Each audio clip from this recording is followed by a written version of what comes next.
Good morning students. आज हम quantum यांत्रिकी के अंतर्गत श्रोडिंगर तरंग समीकरण के एक अन्य उपयोग के बारे में पढ़ेंगे, क्वांटम संख्या या क्वांटम नंबर्स।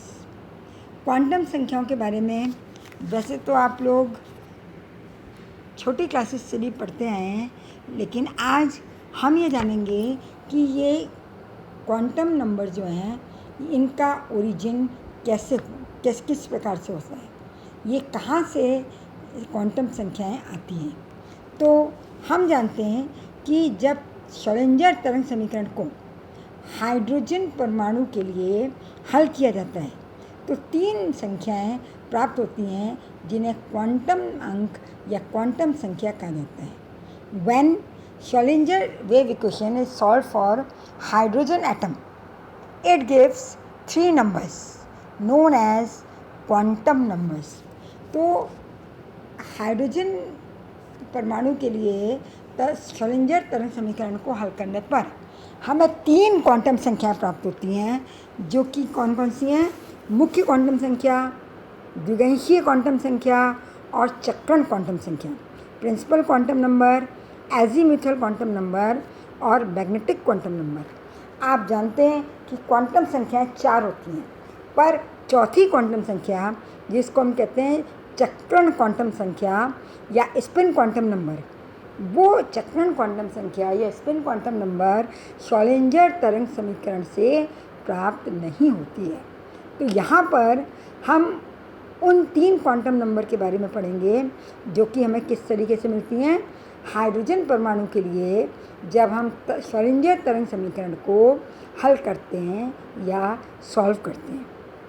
तो अब देखिए, आप जानते होंगे इतना कि क्वांटम संख्याओं से क्या अभिप्राय है। एक्चुअली क्वांटम संख्याएं किसी परमाणु में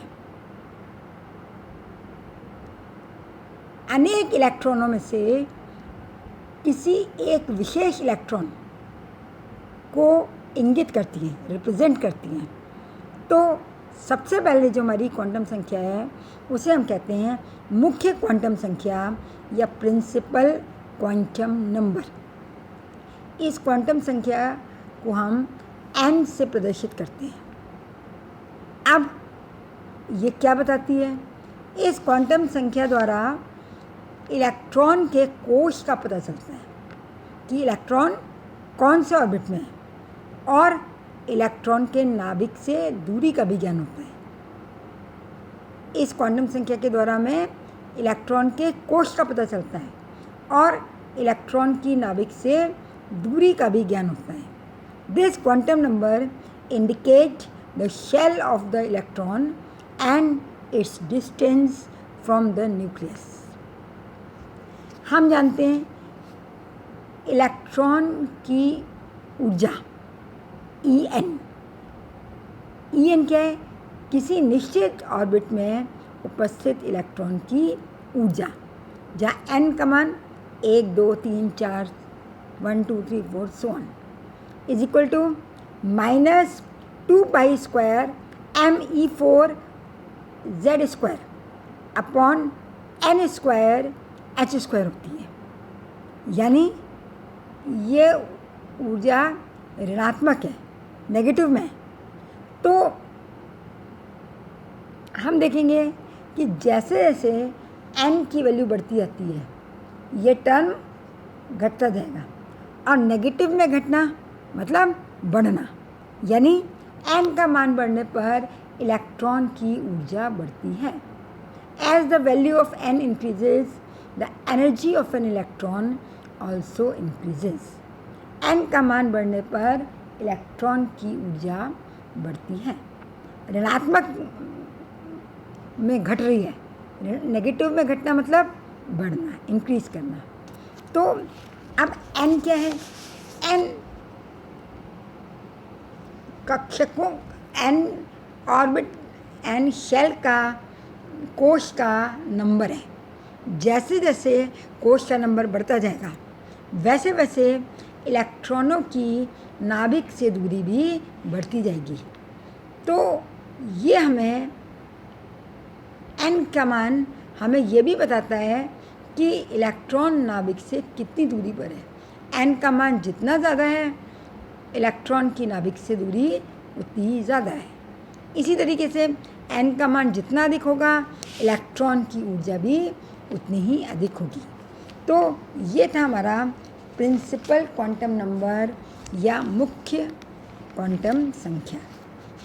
अब दूसरी क्वांटम संख्या है द्विगंशीय क्वांटम संख्या या एजीम्यूथल क्वांटम नंबर।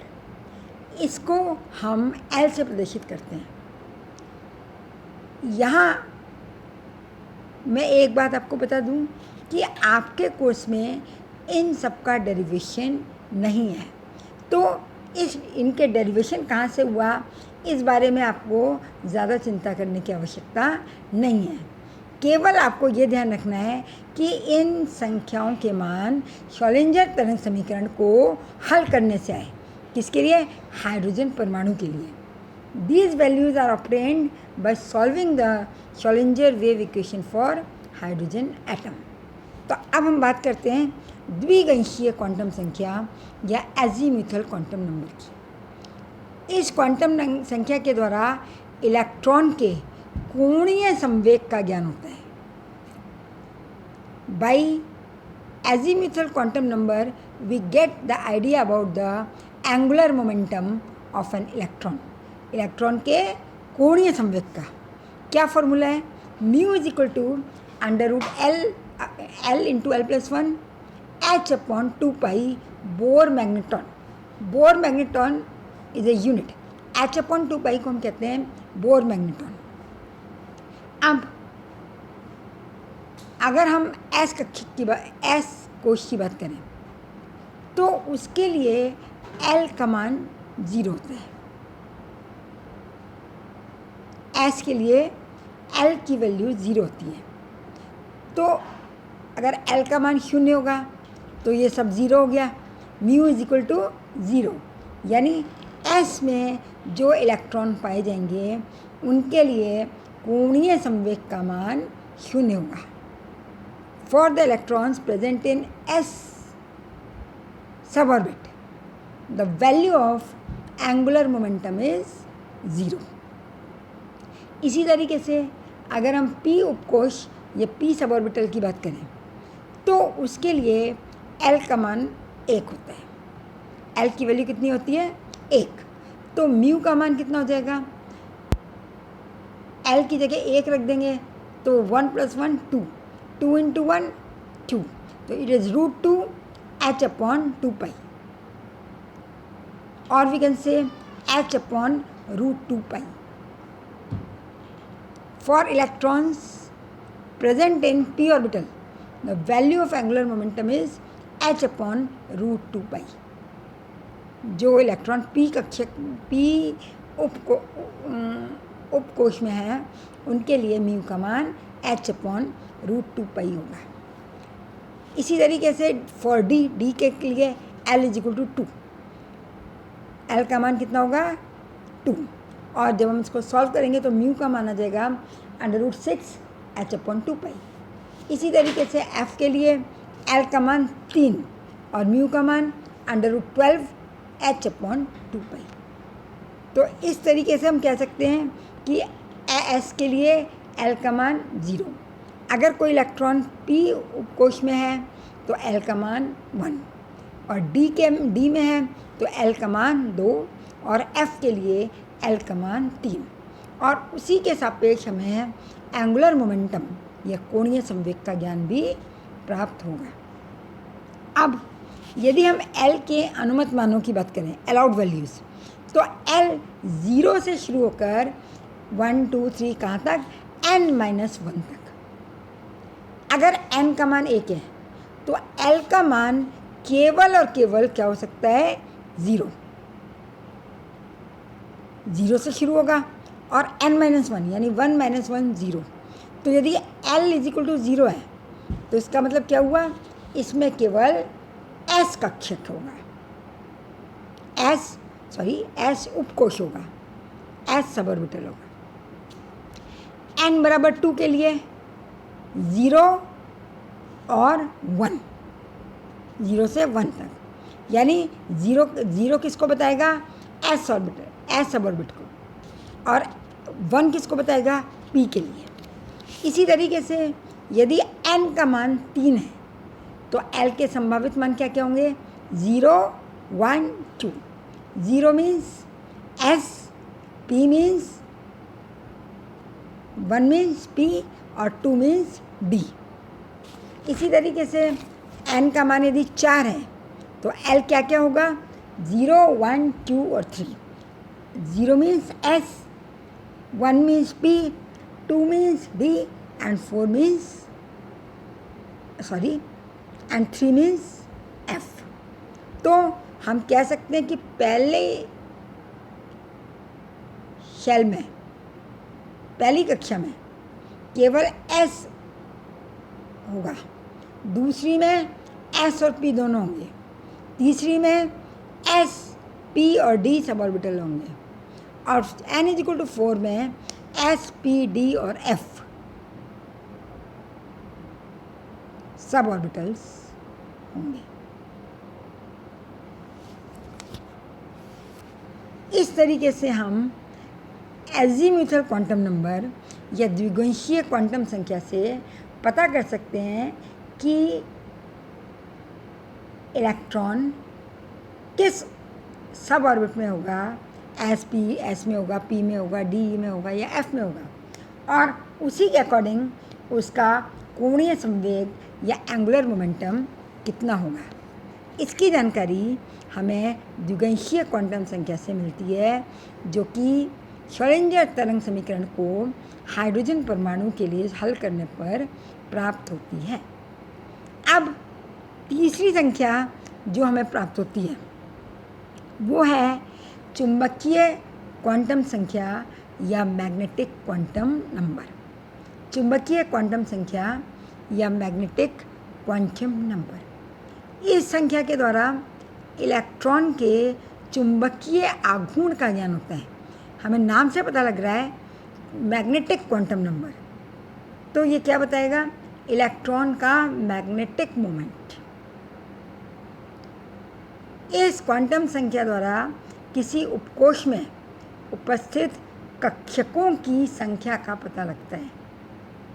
किसी उपकोष में कितने कक्षक हैं, इसका भी पता हमें मैग्नेटिक क्वांटम नंबर या चुंबकीय क्वांटम संख्या के द्वारा चलता है।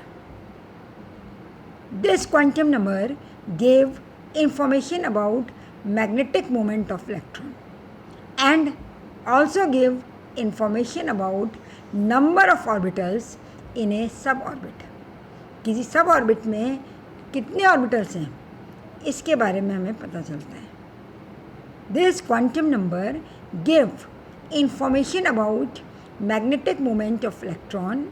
It also gives information about number of orbitals in a suborbit। अब m के अनुमत मान अलाउड वैल्यू प्लस l से माइनस l तक इंक्लूडिंग ज़ीरो, तो कितने हो गई टोटल वैल्यूज़? 2l + 1। जैसे l के मान कहाँ क्या हो सकते हैं? अगर l का मान 0 है तो कौन सा उपकोष होगा? S। तो -0, 0 + 0, यानी m का मान केवल और केवल क्या होगा? 0। और इसमें केवल एक ही कक्षक होगा, एक ही ऑर्बिट होगा। अगर l का मान 1 है तो इसका मतलब है कि कौन सा उपकोष है ये? P। तो m की वैल्यू -l से -1, 0 और +3, यानी 3 कक्षक, 3 ऑर्बिटल्स होंगे। आप जानते हैं p उपकोष में 3 ऑर्बिटल्स होते हैं जिन्हें हम px, py और pz कहते हैं। इसी तरीके से l = 2, तो कौन सा सब ऑर्बिट होगा ये? कौन सा उपकोष होगा? डी। m की वैल्यू -2 से +2 तक, -2, -1, 0, +1, +2, कितने हो गए? 5, 12 + 1। इसमें 5 ऑर्बिटल्स या 5 कक्षक होंगे। जानते हैं आप? dxy, dyz, dxz, dx² - y² और dz²। इसी तरीके से L = 3 हमने यहाँ नहीं लिखा है, पर आप उसको भी देख सकते हैं, F उपकोष होगा। और M की वैल्यू -3 से -3, -2, -1, 0, +1, +2, +3। L = 3 आप नोट कर सकते हैं। F सब ऑर्बिट, M की वैल्यू -3, -2, -1, 0, +1, +2, +3। कितनी वैल्यूज हो गई? 7। तो D ऑर्बिट में 7 ऑर्बिटल्स होते हैं, 7 कक्षक होते हैं। तो इस तरीके से ये मैग्नेटिक क्वांटम नंबर या चुंबकीय क्वांटम संख्या कहलाती है। अब देखिए, इन क्वांटम संख्याओं से मिलाकर हम इलेक्ट्रॉन को स्पेसिफाई कर सकते हैं। जैसे आपके घर का एड्रेस होता है, तो इसमें तीन संख्याएं, इसमें कई चीज़ें होती हैं। पहला शहर, दूसरा कॉलोनी, फिर मकान नंबर, और फिर व्यक्ति खुद जो उस मकान में रह रहा है। तो अगर आपके पास कोई कोरियर आता है या कोई डाक आती है, तो क्या सबसे पहले डाकिया क्या देखेगा? तो सबसे पहले वो देखेगा ये डाक किस शहर में है। तो इसी तरीके से जो n प्रिंसिपल क्वांटम नंबर हो गया, वो इलेक्ट्रॉन का शहर है। पहले शहर में है, दूसरे शहर में है, या तीसरे शहर में, सो अब ये स्पेसिफाई हो गया। फिर आपकी कॉलोनी का पता करना है आप तक पहुंचने के लिए, तो फिर एजीम्यूथल क्वांटम नंबर या द्विगंशीय क्वांटम संख्या ये बताती है कि ये किस कॉलोनी में है, एस कॉलोनी में है कि पी कॉलोनी में है कि डी में है या एफ कॉलोनी में। अब कॉलोनी स्पेसिफाई हो गई। इसके बाद क्या देखा जाएगा? मकान नंबर कौन से है। तो मैग्नेटिक क्वांटम संख्या आपको मकान नंबर बताएगी। जैसे अगर पी कॉलोनी में है तो px मकान नंबर है कि py मकान नंबर है या pz मकान नंबर है आपका। अब आप मकान तक तो पहुंच गए। अब यदि मकान में भी कई व्यक्ति रहते हैं, तो अब आपको उस व्यक्ति का नाम भी चाहिए जिसको आपको स्पेसिफाई करना है या डाक डिलीवर करनी है। तो अब ये जो मकान है, px हुआ, py हुआ या pz हुआ या dxy हुआ, dyz हुआ या dxz हुआ या dx² - y² हुआ या dz² हुआ, हर मकान में यहाँ पर 2 व्यक्ति रहते हैं। अब उन 2 में से कौन सा है, इसको हम कैसे स्पेसिफाई करेंगे? इसके लिए एक को हम +½ और दूसरे को -½ कहते हैं। ये +½ और -½ कहलाती हैं चक्रण क्वांटम संख्याएं या स्पिन क्वांटम नंबर, और ये इलेक्ट्रॉन के चक्रण की दिशा को बताती हैं, स्पिन की डायरेक्शन को बताती हैं। एक क्लॉकवाइज स्पिन करेगा और दूसरा एंटी क्लॉकवाइज स्पिन करेगा। एक कक्षक में केवल और केवल 2 ही इलेक्ट्रॉन रह सकते हैं जिनमें एक की स्पिन प्लस यानी क्लॉकवाइज तो दूसरे की माइनस या एंटी क्लॉकवाइज होगी। इस तरीके से चारों क्वांटम संख्याओं की सहायता से हम परमाणु में कौन से इलेक्ट्रॉन की बात हो रही है इसको हम स्पेसिफाई कर सकते हैं। एक परमाणु में अनेक इलेक्ट्रॉन होते हैं, जैसे ऑक्सीजन में 8 इलेक्ट्रॉन है, हाइड्रोजन में तो ठीक है, हाइड्रोजन में 1 इलेक्ट्रॉन है, हीलियम में 2 इलेक्ट्रॉन है। इस तरीके से हर एक परमाणु में अनेक इलेक्ट्रॉन हो सकते हैं। तो इन इलेक्ट्रॉनों में से किस स्पेसिफाई इलेक्ट्रॉन की बात कर रहे हैं इसको बताने के लिए हमें ये क्वांटम नंबर या क्वांटम संख्याओं की आवश्यकता होती है। और आपने देखा कि चारों क्वांटम संख्याएं मिलकर एक निश्चित इलेक्ट्रॉन को स्पेसिफाई कर सकती हैं। प्रिंसिपल क्वांटम नंबर आपको बताएगा कि कौन सी कक्षा के इलेक्ट्रॉन की बात हो रही है। एजीम्यूथल या द्विगंशीय क्वांटम नंबर आपको बताएगा कि कौन से सबऑर्बिट की बात हो रही है। और मैग्नेटिक क्वांटम नंबर बताएगा कि कौन से कक्षक की बात हो रही है। और स्पिन क्वांटम नंबर आपको बताएगा कि उस कक्षक में 2 में से कौन से इलेक्ट्रॉन को हम स्पेसिफाई कर रहे हैं, क्लॉकवाइज स्पिन वाले को या एंटी क्लॉकवाइज स्पिन वाले को। तो this is very important all about quantum numbers. So आज के लिए इतना ही। नेक्स्ट टर्न पर हम पढ़ेंगे हाइब्रिडाइजेशन या संकरण। Thank you.